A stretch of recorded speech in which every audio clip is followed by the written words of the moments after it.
दोस्तों आज के इस वीडियो में जानेंगे कि आप लोग एमएसएमई रजिस्ट्रेशन कैसे कर सकते हैं, यानी कि उद्यम रजिस्ट्रेशन कैसे कर सकते हैं।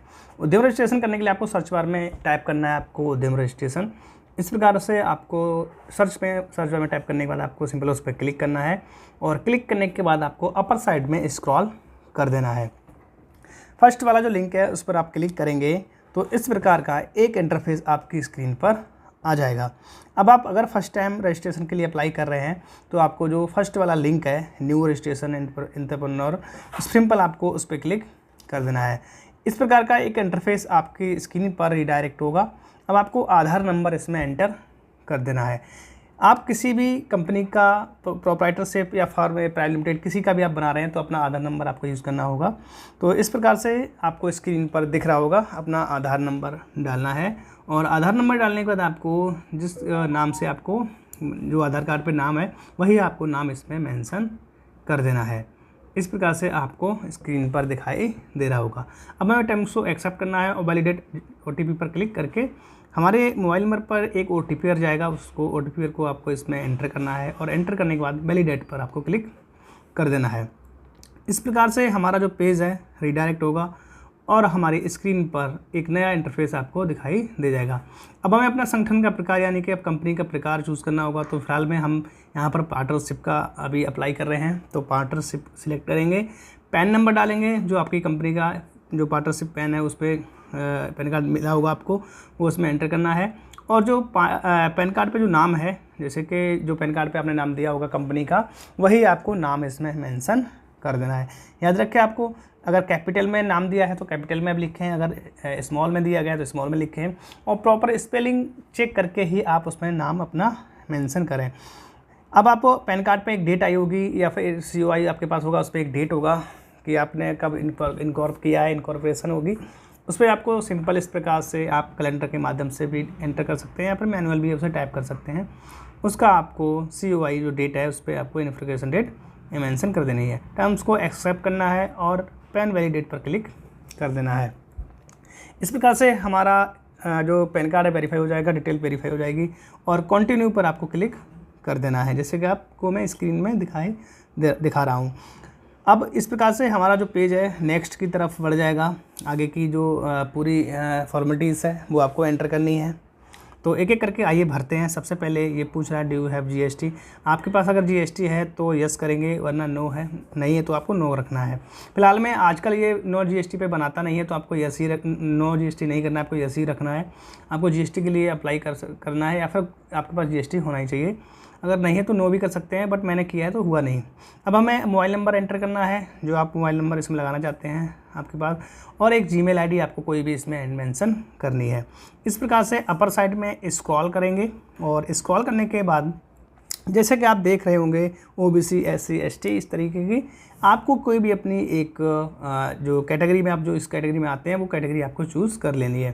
फिलहाल में मैं यहाँ पर जनरल रखूँगा और आप यहाँ पर जेंडर सेलेक्ट कर सकते हैं, मेल है या फीमेल है या कोई अदर है। तो फिलहाल में मैं मेल सेलेक्ट करूँगा, आप जो भी हैं उससे सिलेक्ट कर सकते हैं। अगर आप दिव्यांग हैं तो आपको हाँ करना है, यस करना है, नहीं तो नो रखना है। इस प्रकार से आपका उद्यम का नाम यानी कि जो आपकी कंपनी है या फर्म है उसका नाम डालना है और नाम डालने के बाद आपको नीचे भी वही नाम सेम डालना है और ऐड यूनिट पर क्लिक कर देना है। जैसे कि आप देख रहे होंगे हमारी एक यूनिट यहाँ पे ऐड हो जाएगी। अगर इसी प्रकार से आपको मल्टीपल आपके पास यूनिट हैं, आप उनको एक एक करके सारी यूनिट को इसमें ऐड कर सकते हैं, बट मेरे केस में एक ही है तो मैं एक ही रखूँगा इस तरीके से। अब हमें यूनिट को सिलेक्ट करना है और सिलेक्ट करने के बाद अब हमें उसमें अपना एड्रेस, जो जिस एड्रेस पे हमने रजिस्टर्ड किया है फर्म को, वो प्रॉपर एड्रेस इसमें मेंशन करना है, जैसे कि आप स्क्रीन पर देख रहे होंगे। इस प्रकार से आपको पिन नंबर डालना है और पिन नंबर डालने के बाद हमारा जो स्टेट है, स्टेट आपको चूज़ करना है और इस प्रकार से, और आपको जिस आप डिस्ट्रिक्ट में आप आते हैं उस डिस्ट्रिक्ट को भी आपको चूज़ कर लेना है। जैसे मैं उत्तर प्रदेश से हूँ तो उत्तर प्रदेश को सिलेक्ट किया और जो हमारा डिस्ट्रिक्ट है इस प्रकार से आप स्क्रीन पर देख रहे होंगे और हमें सिलेक्ट कर लेना है। अब हमें ऐड प्लांट पर क्लिक करना है, जैसे कि देख रहे होंगे हमारा एक ऐड प्लांट हो जाएगा। अगर आपके पास और भी प्लांट हैं इस तरीके के तो उनका भी आप एड्रेस इसमें ऐड कर सकते हैं ऐड मोर पर क्लिक करके, बट मेरे केस में एक ही है तो मैं इसे सिंगल रखूँगा और इससे बाकी छोड़ दूंगा। अपर साइड में स्क्रॉल करूंगा, स्क्रॉल करने के बाद जो हमारा कार्यालय का पता है यानी ऑफिशियल एड्रेस वो हमें इसमें भरना है। जैसे कि मेरा सेम है तो मैं जो मैंने एड्रेस ऊपर डाला था वही एड्रेस मैं इसमें फिर से री मेंशन कर दूंगा, जैसे कि आप देख रहे होंगे स्क्रीन पर। फटाफट से मैं इसको री मेंशन करता हूं, तब तक आप देखते रहिए। इस प्रकार से अब हमें यहाँ पर अपना एक एक करके ब्लॉक या जिसमें जो आपका प्रॉपर एड्रेस है वो आपको मेंशन करना है। अगर नहीं है तो उसे मैंडेटरी है, आप उसको डॉट भी लगा सकते हैं, डॉट लगा करके आप आगे बढ़ सकते हैं। जैसे यहाँ पर मैं स्क्रीन पर आपको दिखा रहा हूँ। मैं यहाँ पर ब्लॉक लिखूँगा, ब्लॉक में आप कुछ जैसा आप एड्रेस मेंशन करना चाहते हैं वैसा आप भर सकते हैं। इस प्रकार से अब आपको गली या सिटी जो भी है आप इसमें चूज़ कर सकते हैं। इस प्रकार से हमें अपना स्टेट चूज़ करना है। मैं उत्तर प्रदेश से हूँ तो उत्तर प्रदेश सेलेक्ट करके आगे बढ़ूँगा इस प्रकार से, जैसे कि आप स्क्रीन पर देख रहे होंगे। डिस्ट्रिक्ट है हमारा, डिस्ट्रिक्ट में चूज़ करूँगा। जो भी आपका डिस्ट्रिक्ट आता है इस डिस्ट्रिक्ट में आप फर्म को एग्जिस्ट कर रहे हैं वो सिलेक्ट कर सकते हैं। अब यहाँ पर आप देखेंगे तो ये लॉन्गिट्यूड और लैटिट्यूड मांग रहा है। तो अब हमें करना क्या है, हमें अपना लोकेशन यानी कि मैप के द्वारा लोकेशन ऐड करनी है। तो गेट लॉन्गिट्यूड लैटिट्यूड पे आपको क्लिक करना है और अब हमारी स्क्रीन पर एक मैप ओपन हो जाएगा। अब आप देखेंगे एक रेड कलर का दायरा होगा, उस दायरे में आपका जिस वो आपने पिन कोड डाला है और जो आपने डिस्ट्रिक्ट डाला है वही आपको दिखाई दे जाएगा। एक आपको रेड कलर की बिंदी होगी, वो आपको मैप वाली बिंदी उस पर देखना है, वही आपको जहाँ पर आपका एड्रेस है उसमें जूम करके देख सकते हैं, वही आपको सिलेक्ट करनी है और ओके पर क्लिक कर देना है। इस प्रकार से हमारा लॉन्गिट्यूड और लैटिट्यूड का नंबर उसमें शो हो जाएगा, मेंशन हो जाएगा। जैसे कि मैंने सिलेक्ट किया, आपको दिखाया रेड करके। अपर साइड में स्क्रॉल करेंगे, अब ये पूछ रहा है कि आपकी इनकॉर्पोरेशन है, कब आपने रजिस्टर की उसकी डेट डालिए। तो यहाँ पर डेट ऑफ इनकॉर्पोरेशन डालना है और डेट ऑफ कमिटमेंट भी डालना है। तो हम हमारे केस में दोनों सेम है तो मैं दोनों को सेम उसमें भर दूँगा। और इस प्रकार से अब यहाँ पे एक हमें कोई बैंक अकाउंट नंबर देना है, आप कोई भी एक बैंक अकाउंट नंबर दे सकते हैं। अगर आपके पास सेविंग अकाउंट है आप उसे भी यूज कर सकते हैं, प्रोप्राइटर के नाम से या फिर पार्टनर्स के नाम से या फिर डायरेक्टर के नाम से, जिस भी कंपनी का आप बना रहे हैं उसके हिसाब से आप अपना एक अकाउंट नंबर देना है। अगर आपके पास करंट अकाउंट है तो फर्म की कंपनी के नाम से भी दे सकते हैं। जैसे कि मेरे केस में स्टेट बैंक ऑफ इंडिया है और मैं इस प्रकार से उसका IFSC कोड और अकाउंट नंबर भर के आगे की तरफ प्रोसेस करूँगा। इस प्रकार से मैंने अपना अकाउंट डिटेल फिल कर दी है, जैसे कि आप स्क्रीन पर देख रहे होंगे। अब हमें करना क्या है, ये बोल रहा है कि आप सर्विस करते हैं या फिर आप मैन्युफैक्चरिंग कर रहे हैं। तो मेरे केस में सर्विस इंडस्ट्री है तो मैं फ़िलहाल मैं सर्विस कर रहा हूँ, एजुकेशन का काम है तो नॉन ट्रेडिंग मैं नॉन ट्रेडिंग रखूँगा। अगर आप ट्रेडिंग कर रहे हैं तो आपको ट्रेडिंग पर क्लिक करना है। तो मैं यहाँ पर एजुकेशन सिलेक्ट करूँगा क्योंकि मैं एजुकेशन की कंपनी है उसका मैं बना रहा हूँ भी।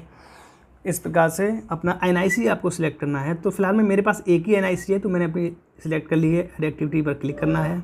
आपके पास और भी NIC हैं, कुछ और भी काम कर रहे हैं, उससे भी आप ऐड एक एक करके ऐड कर सकते हैं। इस प्रकार से अब आपको मेल कितने आपके यहाँ काम कर रहे हैं या फीमेल कितने काम कर रहे हैं या फिर कोई अदर हैं तो वो भी आप इसमें मेंशन कर सकते हैं। ये मैंडेटरी फील्ड है, आपको भरना ही है, नहीं भरेंगे तो ये रेड हो जाएगा, प्रोसेस आगे नहीं बढ़ेगा। अपर साइड में स्क्रॉल करना है, कंप्लीट हो चुका है।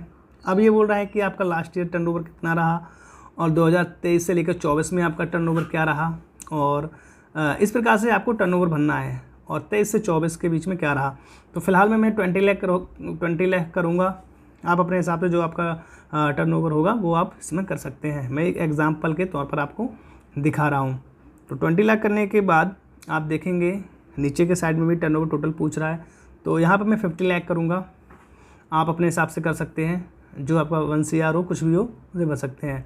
50 लाख करने के बाद अब हमें देखेंगे आपको बहुत सारे टर्म एंड कंडीशंस हैं जो आपको पूछ रहा है, एक एक करके आप रीड करेंगे और रीड करने के बाद उनको अपने हिसाब से सिलेक्ट करेंगे। मैं फ़िलहाल में यहाँ पर कुछ नहीं करना चाहता हूँ, मैं यहाँ पे नो करूँगा और नो करने के बाद इस प्रकार से आपको सारे मैंडेटरी फील्ड्स चेक करने हैं और सबमिट एंड गेट OTP पर क्लिक कर देना है। अब हमारे स्क्रीन पर एक फाइनल OTP जाएगा, उससे पहले हम चेक करते हैं कुछ मिस्टेक तो नहीं हुआ है। इस प्रकार से मैं आपको रीड करके दिखा रहा हूँ, हमें उस पर क्लिक करना है। अभी भी देखो मैंडेटरी फील्ड बचे हुए हैं, ये बोल रहा है कि आपको GST यस करना पड़ेगा। तो फिलहाल मैं यहाँ पर यस करूँगा, मैं यस सिलेक्ट कर लेता हूँ। करना ही आपको यस सिलेक्ट और इस प्रकार से कोई भी एक रेट मैंडेटरी फील्ड होगा तो उसे हम भरेंगे। यहाँ पर बोल रहा है ऐड एक्टिविटी, तो इसको भी मैं ऐड कर दूँगा। याद रखिए आपको जो भी आपने मिस्टेक की होगी उस पर रेड हो जाएगा। रेड होने के बाद फिर से submit and get final OTP पर क्लिक करना है और अब हमारे जो आधार कार्ड पे रजिस्टर्ड नंबर है उस पर जो हमने नंबर दिया है उस पर एक OTP अगेन OTP जाएगा। ओके करना है, जैसे कि आप देख रहे होंगे पॉपअप आएगा। अब हमारा फिर से एक OTP जाएगा वेरिफिकेशन कोड, और दिए हुए कैप्चा को तब तक मैं नीचे भर रहा हूँ। उसके बाद जैसे कि मैंने कैप्चा उसमें फिल कर दिया है, अब जो OTP वन टाइम पासवर्ड है उसको मैं एंटर करना है और फाइनल सबमिट पर क्लिक करना है। अगर आप रिसेंट OTP करना चाहते हैं तो सेकंड ऑप्शन पर जाकर आप रिसेंट भी कर सकते हैं, जैसे मैंने रेड करके दिखाया है। मैं फाइनल सबमिट OTP पर क्लिक करूँगा इस प्रकार से। अब देखो ये बोल रहा है कि आप सबमिट करना चाहते हैं फाइनल, यस मैं सबमिट करना चाहता हूँ, ओके पर क्लिक करना है। इस प्रकार से हमारा सक्सेसफुली उद्यम रजिस्ट्रेशन का जो नंबर है वो आ जाएगा, उसका हमें स्क्रीनशॉट लेकर के रखना है। यहाँ पर इसे नोट कर सकते हैं। पॉपअप को बंद करना है। बंद करने के बाद इस प्रकार से हमारा उद्यम रजिस्ट्रेशन का नंबर आ जाएगा। अब हमें इसका प्रिंट भी ले सकते हैं, सेव करके रख सकते हैं, या फिर हमें इसका प्रिंट आउट यानी सर्टिफिकेट डाउनलोड करना है। तो इस प्रकार से हम उसे पहले सेव करेंगे PDF को, और PDF जनरेट करने के बाद अब हमें करना क्या है, इस प्रकार से सेव करके रख सकते हैं। अब हमें इसका प्रिंट आउट सर्टिफिकेट डाउनलोड करना है, तो सर्टिफिकेट डाउनलोड करने के लिए प्रिंट सर्टिफिकेट पर क्लिक करना है, और जैसे कि आप उद्यम नंबर आपको दिया गया है उसको डालना है और अपना मोबाइल नंबर इसमें एंटर करना है और गेट OTP पर क्लिक करके अपना OTP डाल करके आपको सर्टिफिकेट डाउनलोड कर लेना है। तो जैसे कि मैंने मेल सेलेक्ट किया है, मेल पर एक OTP जाएगा और OTP डाल करके इस प्रकार से हमारी डिटेल सारी आ जाएगी। ऐसे आप एडिट भी कर सकते हैं, पर हमें एडिट नहीं करना है। और आपको फर्स्ट वाला जो ऑप्शन दिखाई दे रहा होगा प्रिंट सर्टिफिकेट, उस पर आपको क्लिक करके अपना सर्टिफिकेट डाउनलोड कर लेना है। जैसे कि आप स्क्रीन पर देख रहे होंगे हमारा इस प्रकार से एक सर्टिफिकेट आ जाएगा। उसे हम सेव करके रख सकते हैं, print with certificate, print with annexure, और इस प्रकार से हम एनेक्सर के साथ में 4 पेज का अपना MSME रजिस्ट्रेशन सेव करके रख सकते हैं।